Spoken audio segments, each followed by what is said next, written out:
आंखें बंद होती है, आधा मोबाइल खुला होता है व्हाट्सएप पर देख रहे होते हैं कि मैसेज आया है या नहीं आया, स्टेटस लगा हुआ है नहीं लगा हुआ।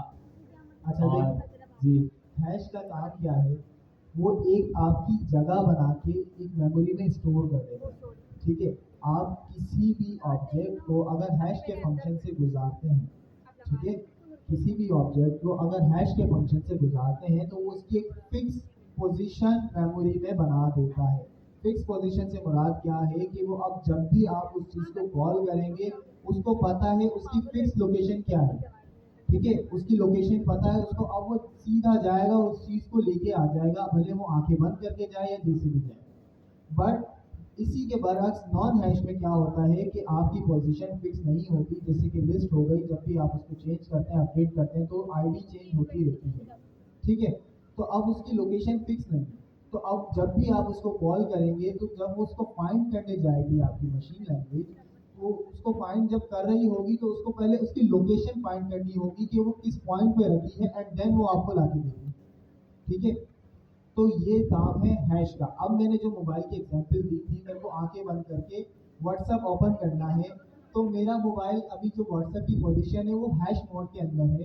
ठीक है, तो मैं जस्ट इसको ओपन करूंगा और आंखें बंद करके भी जब मैं क्लिक करूंगा तो ये मेरा व्हाट्सएप ओपन हो जाएगा।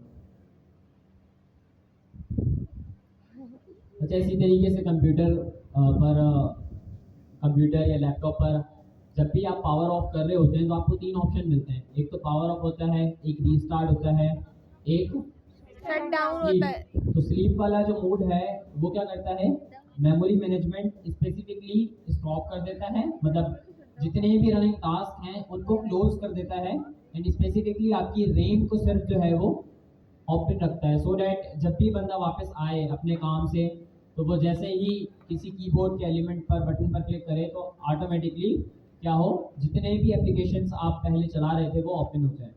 इन सम सॉर्ट ऑफ वे इसके पीछे मेमोरी मैनेजमेंट होती है, और मेमोरी मैनेजमेंट के लिए हम हैशिंग का अक्सर औकात इस्तेमाल कर रहे होते हैं with the help of the hash function.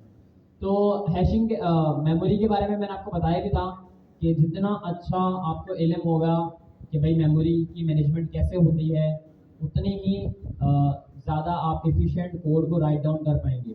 मैंने आपको बताया था ना वो वर्सन वाली कहानी जिसमें $2 लाख एक बंदे को पे करने पड़े थे, $5 लाख एक बंदे को पे करने पड़े थे, वो मेमोरी की सही तरीके से मैनेजमेंट ना होने की वजह से था।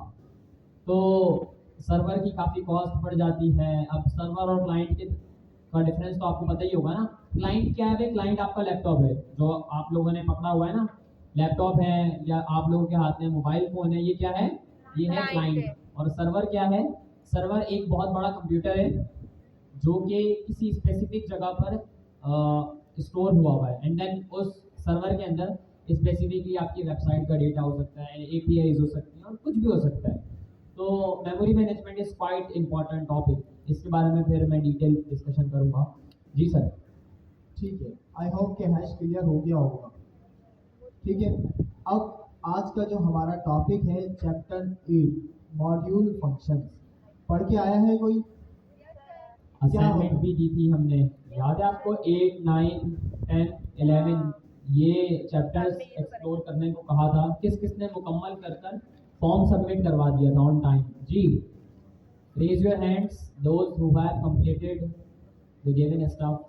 अच्छा यार, उर्दू में बात करो इंग्लिश में? 8, 9, 10, 11 इंग्लिश में उर्दू में, क्योंकि कभी कभार मैं सोच रहा होता हूँ कि इंग्लिश में बात करना is not a good thing, क्योंकि कभी कभार मे भी किसी को समझ में ना आ रही हो और मैं बस बोलता बोलता निकल गया आगे, आप लोग उधर बैठे हुए देखते रह गए।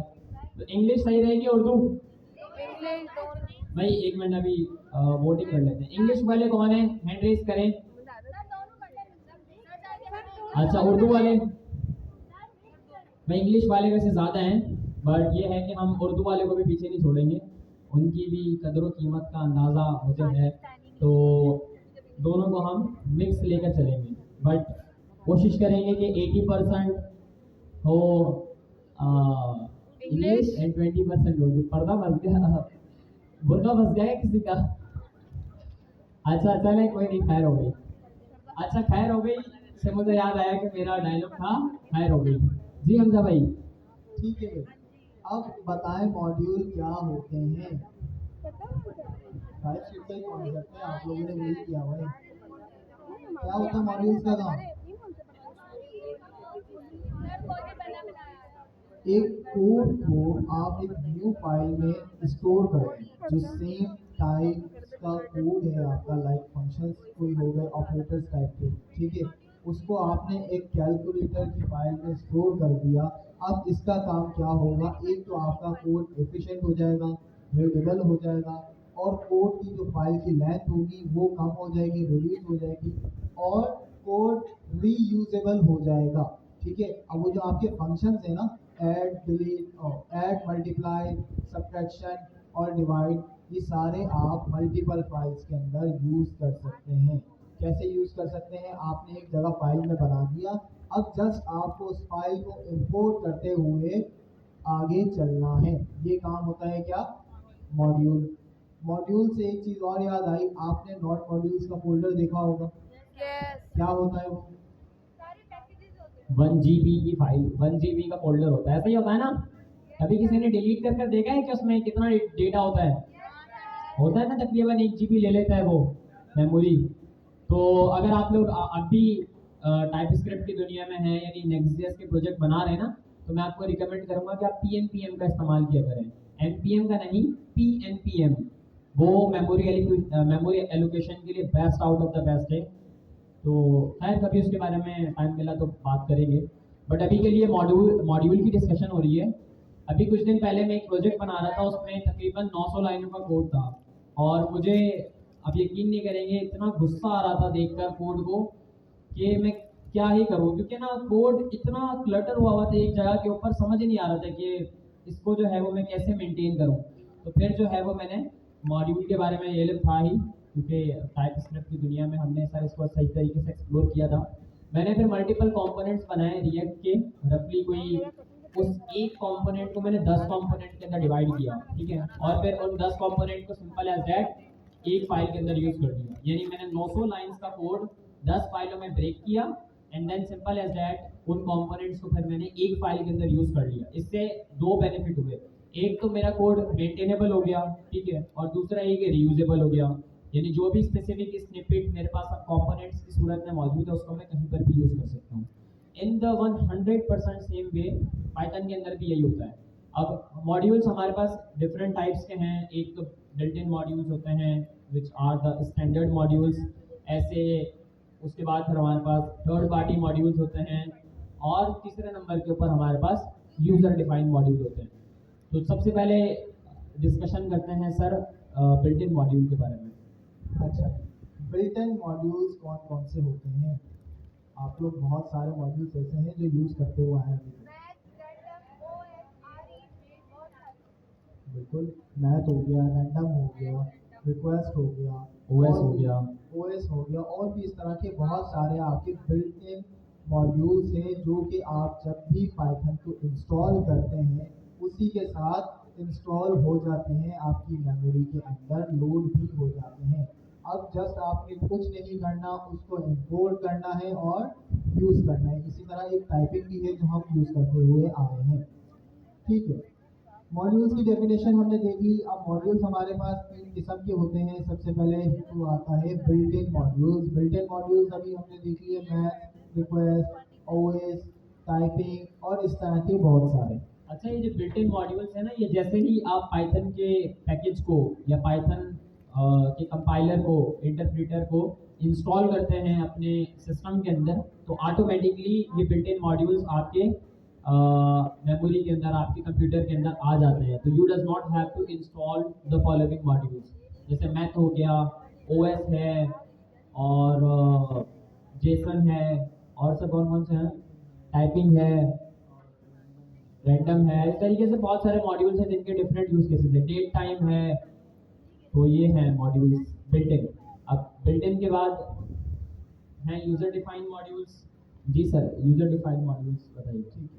अब यूज़र डिफाइंड मॉड्यूल्स क्या होते हैं? वो मॉड्यूल्स जो यूज़र या डेवलपर खुद बना रहा है, ठीक है। खुद बनाने से मुराद अपना एक फंक्शन उसने बना लिया एक न्यू फाइल के अंदर, जिसको एज अ कंपोनेंट हम कंसीडर कर सकते हैं अगर नेक्स्ट.जेएस की लैंग्वेज में बात की जाए। और उसको हम क्या कहते हैं, मॉड्यूल कहते हैं। कि आपने एक फाइल बना ली, उसमें एक फंक्शन स्टोर कर दिया, अब वो आपका मॉड्यूल हो गया, आपने जस्ट उसको यूज करना है इंपोर्ट करते हुए। ठीक है, ये आपके क्या हो गए, यूजर डिफाइंड मॉड्यूल्स या कस्टम मॉड्यूल्स। फिर आते हैं हमारे पास थर्ड पार्टी मॉड्यूल्स।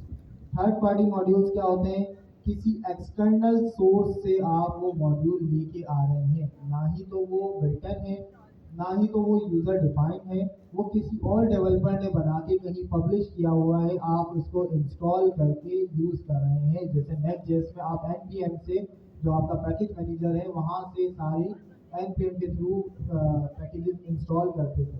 ठीक है, जिसमें से एक था आपका इंक्वायरर था, और भी बहुत सारे थे। तो पाइथन की जो पैकेज मैनेजमेंट है वो कहाँ पे हो रही है, यानी जो हम इंस्टॉलेशन करते हैं एक्सटर्नल मॉड्यूल्स, वो कैसे करते हैं, वो हम करते हैं विद द हेल्प ऑफ पिप, पिप। ठीक है, अब ये पिप मॉड्यूल्स को ला कहाँ से लाए, जैसे npm से हम ला रहे थे, एक एक्सटर्नल वेबसाइट थी npm के नाम से, जहाँ पे सारे मॉड्यूल्स या आपके कंपोनेंट्स रखे हुए थे, कि हम अपने मॉड्यूल्स भी वहाँ पे पब्लिश कर सकते थे और किसी दूसरे के बनाए हुए भी यूज करते थे। तो पाइथन के लिए क्या है, पाइथन के लिए है आपके पास पाईपाई,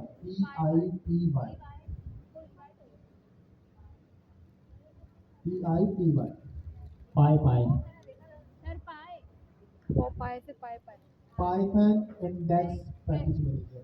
ठीक है, पाइथन पैकेज इंडेक्स, इसको आप ओपन करेंगे। अच्छा, पी आई का मतलब है, शुरू वाला जो पी वाई है इसका मतलब पाइथन, और उसके बाद नेक्स्ट जो पी आई है उसका मतलब है पैकेजिंग इंडेक्स। ठीक है, अब यहाँ पे आप वो सारे मॉड्यूल्स फाइंड कर सकते हैं जिसको आप यूज करना चाह रहे हैं।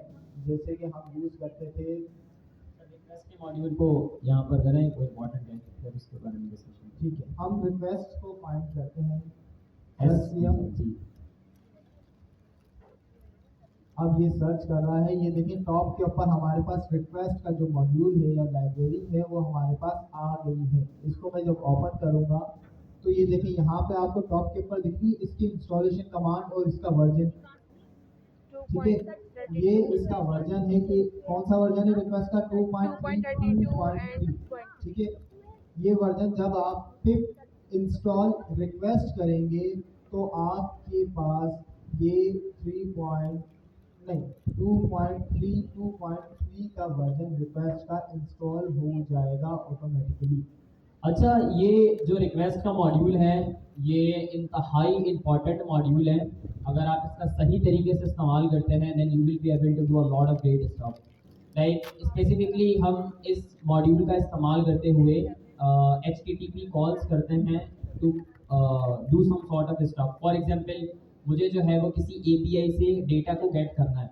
आप यकीन नहीं करेंगे कि पाइथन के अंदर अगर आप इस मॉड्यूल का इस्तेमाल करते हैं तो इतना सिंपल एंड मतलब कॉन्साइज वे के अंदर इन्होंने आपको एक मेथड प्रोवाइड किया हुआ है जिसके अंदर आप सिंपल एज दैट लिखते हैं इंपोर्ट रिक्वेस्ट एंड उसके बाद रिक्वेस्ट और मेथड का नाम। मेथड का नाम है फॉर एग्जांपल गेट लिखेंगे और उसके बाद फिर आप सिंपल एज दैट अपनी API को कर देंगे पुट, और जो भी डेटा आ रहा है उसको कर देंगे कंसोल के ऊपर प्रिंट। तो इसको अगर मैं कंपेयर करूँ जावास्क्रिप्ट के साथ, तो जावास्क्रिप्ट के अंदर हम फेच के फंक्शन का इस्तेमाल कर रहे थे अगर आप लोगों को याद हो, और एक्सियोस की लाइब्रेरी का इस्तेमाल कर रहे थे अगर आप लोगों को याद हो। तो एक्सियोस और फेच की रिप्लेसमेंट पाइथन के अंदर ये रिक्वेस्ट के मॉड्यूल की मदद से हो रही है। मतलब एट द एंड हम इसका इस्तेमाल कर रहे हैं HTTP की रिक्वेस्ट को रिस्पॉन्स की शक्ल में कन्वर्ट करने के लिए, मतलब गेट करने के लिए डेटा को फ्रॉम द इंटरनेट और एनीवेयर एल्स। तो ये है हमारे पास थर्ड पार्टी मॉड्यूल। क्या है ये? Third party module. 3 किस्म के मॉड्यूल हमने देख लिए हैं। सबसे पहले बिल्ट इन मॉड्यूल, जैसे ही हम पाइथन को इंस्टॉल करते हैं तो हमारे साथ आ जाते हैं हमारे कंप्यूटर में। और दूसरे नंबर पर हैं यूज़र डिफाइंड मॉड्यूल, ऐसे मॉड्यूल जिनको आप इस्तेमाल करते हैं, बनाते हैं, खुद बनाते हैं स्पेसिफिकली एक फाइल में and then use it in different files और एनीवेयर एल्स। और उसके बाद फिर तीसरे नंबर के ऊपर है हमारे पास थर्ड पार्टी मॉड्यूल्स। तो थर्ड पार्टी मॉड्यूल्स की एक एग्जांपल हमने देखी है, कौन सी? रिक्वेस्ट का मॉड्यूल, ठीक है। So that's the thing which you have to keep in mind. Sir इसका कोड अगर हम एक मरतबा कर लें तो वो बेहतर नहीं होगा? जी जी बिल्कुल। अब देखें कोड पे आ जाते हैं। सबसे पहले बिल्ट इन मॉड्यूल को यूज़ करते हैं, ठीक है। बिल्ट इन मॉड्यूल हम कौन सा यूज़ कर लेते हैं, रैंडम कर लेते हैं। इंपोर्ट रैंडम, ठीक है। रैंडम को इंपोर्ट कर लिया, कुछ नहीं किया हमने, ना इंस्टॉलेशन करी है ना कुछ बनाया, जस्ट हमने इंपोर्ट किया है। अब मैं प्रिंट कर लेता हूँ रैंडम से एक रैंडम इंटीजर बनवाते हैं एक रेंज के अंदर, ठीक है। जस्ट मैं क्या लिखूंगा, रैंडम डॉट रैंडम इंट और 1 से 10 तक की रेंज के अंदर कोई सा भी एक रैंडम नंबर मेरे को दिखा दो, ठीक है। इसको रन करते हैं, हम आ जाते हैं टर्मिनल के ऊपर। कमांड क्या है इसको रन करने की, क्या है भाई, कमांड भूल गए क्या? चलो शुक्र है। py और आपका फाइल है, इसको रन किया, इसने रैंडम नंबर मेरे को दे दिया 5। मैं दोबारा यही रन करता हूँ, इसने 9 दे दिया, दोबारा रन करूँगा फिर ये कोई रैंडम नंबर मुझे देता रहेगा, ठीक है। तो ये तो हो गया हमारा कौन सा module, built in module. Module. I hope कि आप लोग ये सारे यूज कर चुके हैं पहले से, ठीक है। अब आ जाते हैं हम किसके ऊपर, user defined module. User defined modules या कस्टम मॉड्यूल्स के हम अपना खुद बनाएंगे। अब कस्टम मॉड्यूल बनाने के लिए दो चीज़ें रिक्वायर्ड होती हैं, एक तो आप सेपरेट फाइल बनाएं और दूसरा कि उस सेपरेट फाइल को एक मेन फाइल के अंदर इंपोर्ट करें। तो लेट सपोज मैं कुछ फंक्शनैलिटी बनाना चाह रहा हूँ कैलकुलेटर, ठीक है। तो मैं एक न्यू फाइल बनाता हूँ, न्यू फाइल बना लेता हूँ किसकी, एडिशन का फंक्शन होगा मेरा। तो ऐड डॉट पी वाई की मैंने एक फाइल बनाई, ठीक है। इसको ओपन किया, अब यहाँ पे मैं एक फंक्शन बना लेता हूँ डेफ ऐड, ये 2 पैरामीटर्स लेगा, ठीक है, और रिटर्न कर दो ए बी। प्रिंट में रिमूव कर देता हूँ, ठीक है। ये फंक्शन मैंने ऐड का बना लिया। भाई फंक्शन में बहुत सिंपल है, DEF के कीवर्ड का इस्तेमाल किया है, ठीक है। फंक्शन का नाम है ऐड ले रहा है 2 पैरामीटर और सिंपल एज दैट हम रिटर्न करवा रहे हैं ए एंड बी को। अभी ए एंड बी खाली हैं क्योंकि ये पैरामीटर अभी एम्प्टी हैं, हमने इन पैरामीटर्स को कोई आर्ग्यूमेंट पास नहीं किया। तो सर आर्ग्यूमेंट यहाँ पर पास करना है या सेपरेट फाइल में? अब देखें फंक्शन हमारा बन गया, अब हमें क्या करना है, फंक्शन को यूज करने के लिए हमें क्या करना होता है, फंक्शन को कॉल करना होता है। अब हम कॉल कहाँ करेंगे, जहाँ पे मुझे इस फंक्शन की नीड है। अब मुझे इस फंक्शन की नीड कहाँ पे है, मेन फाइल के अंदर, ठीक है। तो मैं मेन फाइल के अंदर आके क्या करूँगा, इंपोर्ट करूँगा ऐड को, ठीक है।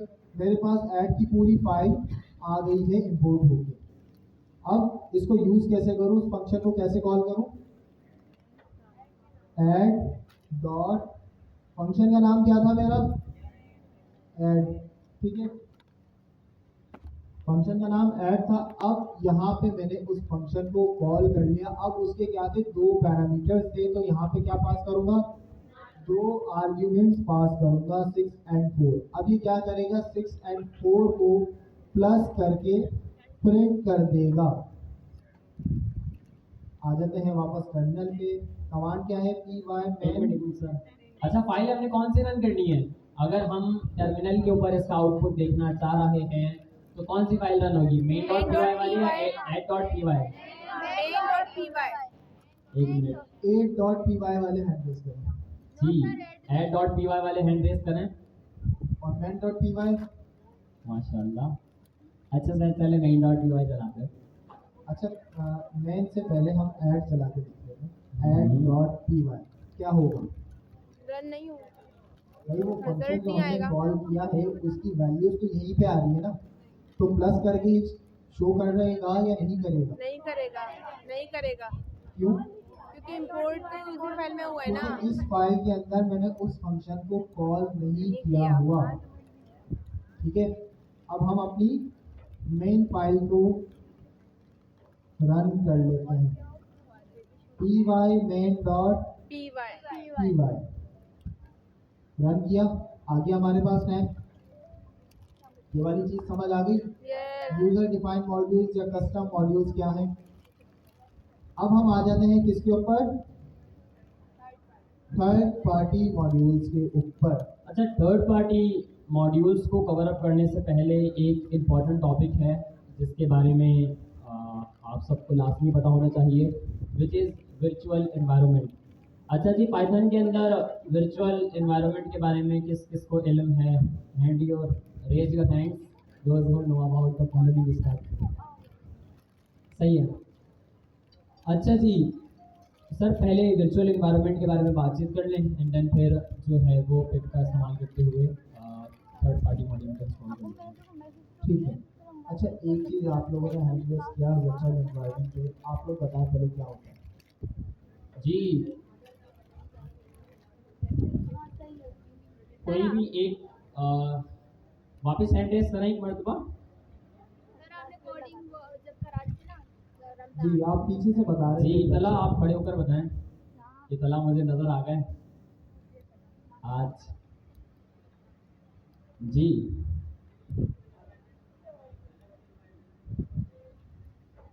थोड़ा सा लाउड बोलना पड़ेगा। थोड़ा सा loud.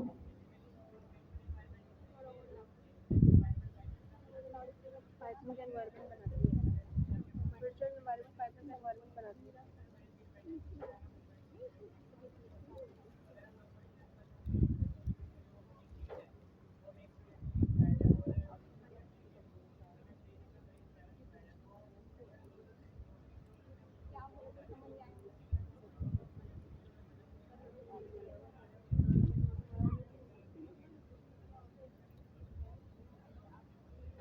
Exactly, note up in that. इनके लिए एक मरतबा जोरदार तालियां बजाएं। भाई इन शॉर्ट लंबे लुबाब ये है कि वर्चुअल एनवायरनमेंट स्पेसिफिकली आपके कंप्यूटर में, मतलब आपके सिस्टम में एक स्पेसिफिक एरिया होता है which allocate some sort of memory to your programs. अब फॉर एग्जांपल अगर आप लोग जैसे थोड़ी देर पहले हम लोग बात कर रहे थे कि भाई नोड मॉड्यूल्स का हमने फोल्डर डिलीट किया तो तकरीबन 1 GB का डेटा उसमें होता है, तो उसके लिए हम इस्तेमाल कर रहे थे, अगर हम PNPM का इस्तेमाल करें तो हम मेमोरी मैनेजमेंट सही तरीके से कर सकते हैं। In the same way virtual environment specifically एक एरिया होता है हमारे कंप्यूटर में, हमारे सिस्टम में, which hold all the required packages which you need inside your project। अब फॉर एग्जांपल मैं एक टू डू लिस्ट एप्लीकेशन बना रहा हूँ और उस टू डू लिस्ट एप्लीकेशन के अंदर मैं रैंडम के मॉड्यूल का इस्तेमाल कर रहा हूँ, ठीक है। तो रैंडम का तो चलो खैर वो तो एक बिल्ट इन मॉड्यूल है। कोई डायनामिक एप्लीकेशन सोचते हैं, जैसे फॉर एग्जांपल मैं एक API बना रहा हूँ, ठीक है। अब API मैं बना रहा हूँ फास्ट API की मदद से, इसके बारे में आपको इल्म होगा ही, अगर आप रमजान कोडिंग नाइट्स वाले चैलेंज में थे तो हमने बहुत सारी APIs बनाई थी। तो भाई उसके लिए हमने दो स्पेसिफिक चीज़ों को इंस्टॉल किया था, एक तो यूबीकॉन और दूसरा फास्ट API इटसेल्फ। तो ये थर्ड पार्टी मॉड्यूल्स थे। अब इन थर्ड पार्टी मॉड्यूल्स को मैं स्पेसिफिकली अपने प्रोजेक्ट के लिए मैनेज करना चाह रहा था, बनाना चाह रहा था। तो मैंने क्या किया था, स्पेसिफिकली एक मार्केट में नई चीज़ आई है जिसका नाम है यूबी, जिसका क्या नाम है UV. UV is the package manager. UV क्या है, एक अदर पैकेज मैनेजर है। जैसे हम लोग जैसे हम टाइप स्क्रिप्ट की दुनिया में नोड जेएस का सॉरी किसका इस्तेमाल कर रहे थे, पैकेज मैनेजमेंट के लिए हम क्या इस्तेमाल करते हैं, npm का इस्तेमाल कर रहे थे। इन द सेम वे हमारे पास पाइथन में है UV which help us create virtual environment in a very fast way, जिसके अंदर हम स्पेसिफिकली किसी भी किस्म के थर्ड पार्टी मॉड्यूल्स को स्टोर कर सकते हैं। अभी इसकी हम रियल वर्ल्ड एग्जांपल भी देखने वाले हैं। जी सर। ठीक है जी, तो वर्चुअल एनवायरनमेंट समझ आ गया कि क्या करता है कि आपकी जो पैकेजेस हैं उनके जो वर्जन होते हैं, अब आपका जो ये पीसी है या आपका लैपटॉप है इसके अंदर एक प्रोजेक्ट तो नहीं चल रहा ना, मल्टीपल प्रोजेक्ट चल रहे हैं। अब हो सकता है जो आप लाइब्रेरी यूज़ कर रहे हैं वो दूसरे प्रोजेक्ट्स के अंदर कोई दूसरा वर्जन यूज़ हो रहा हो, इस प्रोजेक्ट के अंदर कोई दूसरा वर्जन यूज़ हो रहा हो। तो वर्चुअल एनवायरनमेंट क्या करता है कि वो एक आइसोलेटेड एनवायरनमेंट बना देता है आपके उस प्रोजेक्ट के अंदर, जो कि उस वर्जन को उसी प्रोजेक्ट तक चलाता है, ना कि दूसरे प्रोजेक्ट के साथ कॉन्फ्लिक्ट करे। ठीक है, ये वाली बात समझ आ गई। अब आ जाते हैं अपने थर्ड पार्टी मॉड्यूल्स के ऊपर। तो थर्ड पार्टी मॉड्यूल्स हम कौन सा यूज़ कर रहे थे अभी? रिक्वेस्ट। ठीक है, रिक्वेस्ट के इंस्टॉलेशन कमांड हमारे पास क्या है? फिर इंस्टॉल रिक्वेस्ट, ये यहाँ से मैंने कॉपी कर ली एंड देन मैं आ जाता हूँ अपने कर्सर के ऊपर। कर्सर पे आने के बाद मैंने ओपन करना है क्या? टर्मिनल। टर्मिनल के बाद क्या करूँगा? वो कमांड यहाँ प्रेस कर दूंगा, फिर इंस्टॉल रिक्वेस्ट। ठीक है, इसको जब मैं एंटर करूँगा, अब देखें होगा क्या। इसको मैंने एंटर किया, अब ये इंस्टॉल होगा। ठीक है, इंस्टॉल हो गया। प्रोजेक्ट हमारे पास क्या कह रहा है? सही है सर, ये इंस्टॉल हो गया। मैंने हो असल गया। में वर्चुअल एनवायरनमेंट इसमें एक्टिवेट किया हुआ था, मतलब इंटरप्रेटर मैंने एक्टिवेट किया हुआ था ना, तो टर्मिनल पर ये ऑटोमेटिकली एक्टिवेट है। अब हमारे पास रिक्वेस्ट इंस्टॉल हो गई है। अब क्या करना है? हमें इंपोर्ट करना है। तो सिंपली हम करते हैं इंपोर्ट क्या? रिक्वेस्ट। क्या मैं इसको एलियस के साथ इंपोर्ट कर लूँ? Type alias. एलियास क्या थे भाई? Shortcut name. कोई भी स्पेसिफिक मॉड्यूल है, अगर मैं उसको एक शॉर्टकट नेम देना चाह रहा हूँ तो फिर मैं क्या लगाऊंगा? एज, और उसके बाद फिर मैं उस स्पेसिफिक मॉड्यूल का नाम। तो एज आर करते हैं सर आप। तो मैं इसको एक काम कर लेता हूँ, इसको एक निक नेम असाइन कर देता हूँ एस करते हुए, SREQ रिक्वेस्ट। ठीक है, अब इसको हम यूज़ कर लेते हैं। कहाँ गया ये रहा। कैसे यूज़ करें? एक सबसे पहले तो हमें URL चाहिए होगा, तो हम अपनी रेपो से देख लेते हैं। सर मेरी एक API बनी हुई है, आप वो भी इस्तेमाल कर सकते हैं। अगर आप चाहें तो गूगल पर जाएं, लिखें asharik.xyz। सर ए नहीं अच्छा लगा टॉप ये, अच्छा खैर ये खोलें।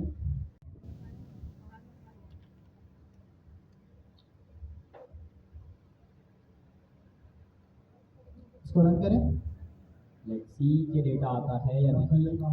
और ओप्स, देख रहे हैं ये सारा डेटा आ ये गया। सारा का सारा जो है वो डेटा आ गया है कंसोल के ऊपर। See how amazing is it. यही काम आप लोग अगर नोट की दुनिया में करते, यानी फेच के फंक्शन का इस्तेमाल करते हुए या एक्सग्यॉस का इस्तेमाल करते हुए, तो उसमें बहुत सारी चीज़ें थी जिसको आपको मैनेज करना पड़ता था। बट यहाँ पर देखें पाइथन की दुनिया में कितना सिंपल है, बिल्कुल straight forward, no random stuff. सिर्फ आपने इंपोर्ट करी लाइब्रेरी को और उसके बाद एक वेरिएबल बनाया, उस वेरिएबल के अंदर मॉड्यूल को लिया, मेथड का इस्तेमाल किया, API पास की और डेटा को सिंपल एज दैट कंसोल के ऊपर प्रिंट करवा दिया। बिल्कुल स्ट्रेट फॉरवर्ड। तो ये है हमारे पास थर्ड पार्टी मॉड्यूल, जिसका इस्तेमाल करते हुए हम स्पेसिफिकली डेटा को गेट कर सकते हैं फ्रॉम एनीवेयर एल्स। अच्छा, अब तो ये हमारे पास फॉर एग्जांपल इसका डेटा है, हमने हैकाथॉन सेमेस्टर 2 अपना इसके अंदर Q2 के अंदर उसमें भी हमें दिया आपको APIs दी थी ना, मल्टीपल हैकाथॉन के टेम्पलेट्स की। तो आप इस तरीके से उन APIs को भी यहाँ पर पुट कर कर डेटा को कंसोल के ऊपर प्रिंट करवा सकते हैं।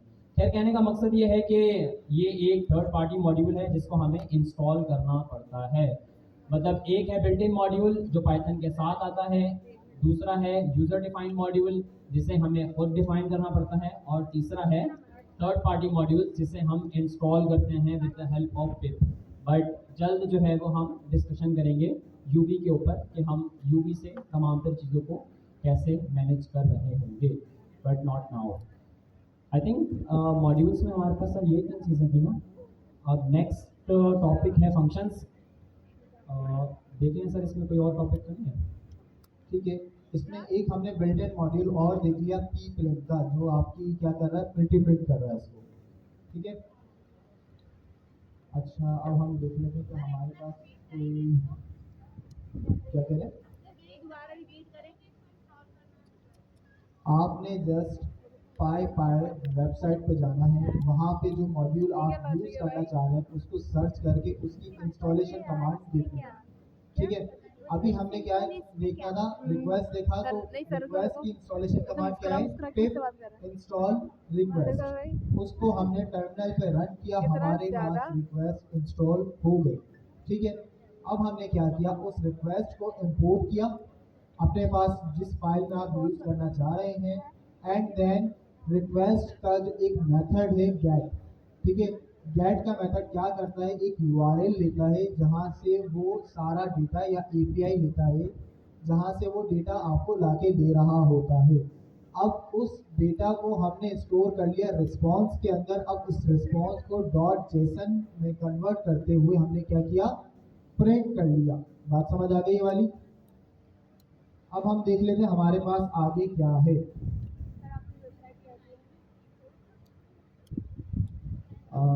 ठीक है, फाइल बटन देख लिया हमने, मॉड्यूल्स को एलियास में, ठीक है। तो मैं अब क्या करता हूँ, इस एक में स्पेसिफिक फंक्शन को भी इंपोर्ट कर सकता हूँ, बजाय इसके कि मैं सिर्फ एक पूरी फाइल को इंपोर्ट कर लूँ। तो मैं क्या करूँगा, इंपोर्ट करने का तरीका क्या था, फ्रॉम ऐड इंपोर्ट, इंपोर्ट वो फंक्शन का नाम जो आप इंपोर्ट करना चाह रहे हैं। हमारे केस में क्या है, एडिशन उसका नाम था, तो हमने इसको इंपोर्ट कर लिया, ठीक है। एंड देन हमने क्या किया, सिंपली हम एडिशन को डायरेक्टली कॉल करेंगे, ठीक है। डायरेक्टली एडिशन को कॉल करने के बाद जब मैं इसको रन करूँगा तो वो फंक्शन हमारा चल जाएगा, ठीक है। ये वाली बात आगे देखते हैं। और हमारे पास क्या है, ये भी अटैच कर दिया, ठीक है। अब आपको क्या करना है, कोई एक एपीआई यूज़ करनी है आपकी, शायद अपनी हो या कोई दूसरी हो, ठीक है, आपने दूसरे प्रोजेक्ट्स में यूज़ कर रखी होगी। एक तो उसका स्टेटस कोड मालूम करना है, ठीक है। उसका स्टेटस कोड क्या है, अगर सक्सेसफुल है तो 200 आना चाहिए, ठीक है। और अगर अनसक्सेसफुल है तो जो भी उसका स्टेटस कोड आ रहा है वो निकालना है, और दूसरा उस डेटा को फैच करना है। आपके पास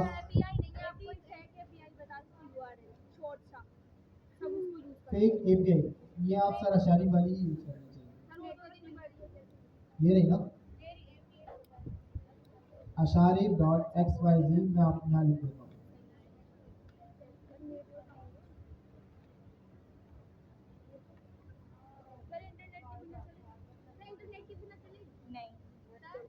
नहीं, इंटरनेट चाहिए आपको।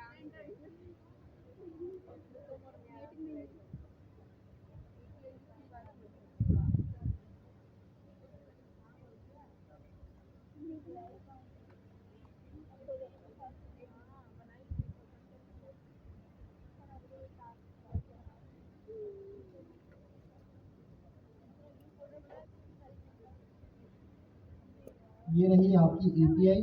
अभी हो रहे हैं 335 340 के ऊपर, ये जो पहले चेक करवाएगा फिर देखते हैं, ठीक है। एपीआई विजिबल है आप लोगों को? आप जल्दी से 5 मिनट के अंदर ये बना के दिखाएं।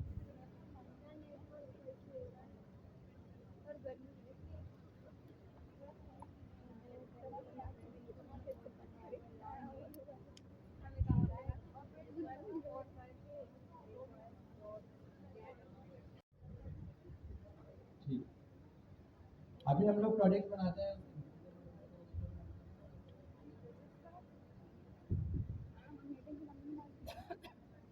सर ने एक अभी टॉपिक पढ़ाया था वर्चुअल एनवायरनमेंट का, तो वर्चुअल एनवायरनमेंट आप में से कितने लोगों ने यूज कर लिए, क्यों, क्या जरूरत पड़ी यूज करने के लिए?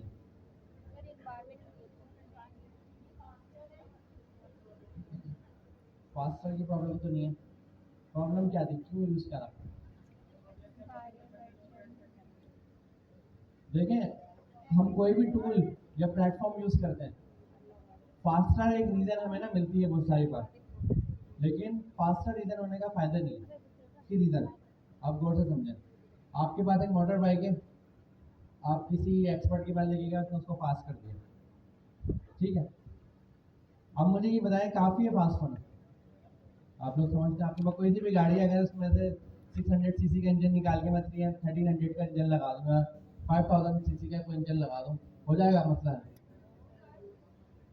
एक्चुअली देखने क्या होता है, रिलायबिलिटी, क्या जो उसकी स्पीड है उसके मुताबिक वो रोड पे ग्रिप उसकी है या नहीं है, वो रिलायबल है चलाने वाले के लिए नहीं है। अगर हम हाईवे पे लेके जा रहे हैं तो वो प्रॉपर ऐसा तो नहीं हवा के साथ जा रही है तो पेट्रोल की ज़रूरत ही नहीं है, ऐसा तो नहीं है।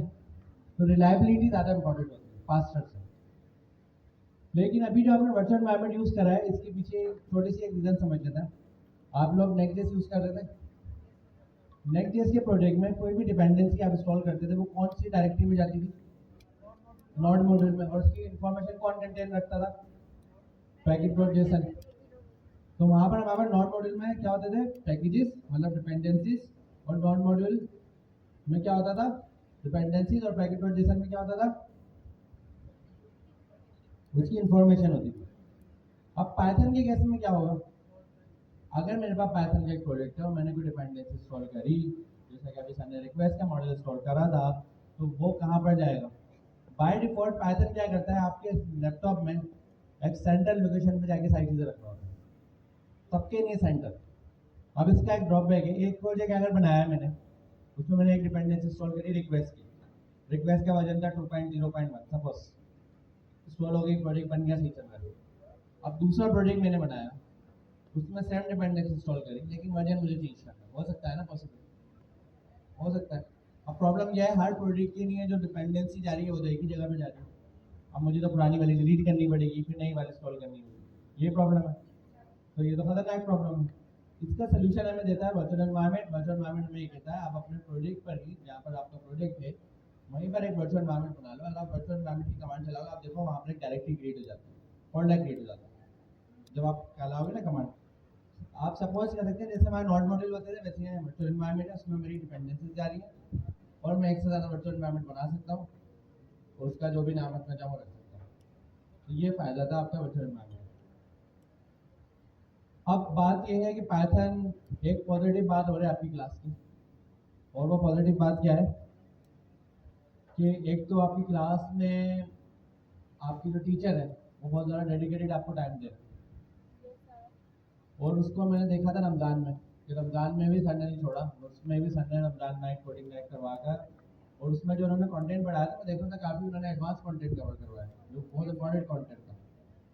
उसको समझने के लिए टाइम लगेगा, उसको करने के लिए, लेकिन अगर टच देखें और व्यू के हिसाब से देखें तो सर ने बहुत शॉर्ट टाइम में बहुत ज़्यादा चीज़ें आपको रमज़ान में प्रोवाइड कर दी।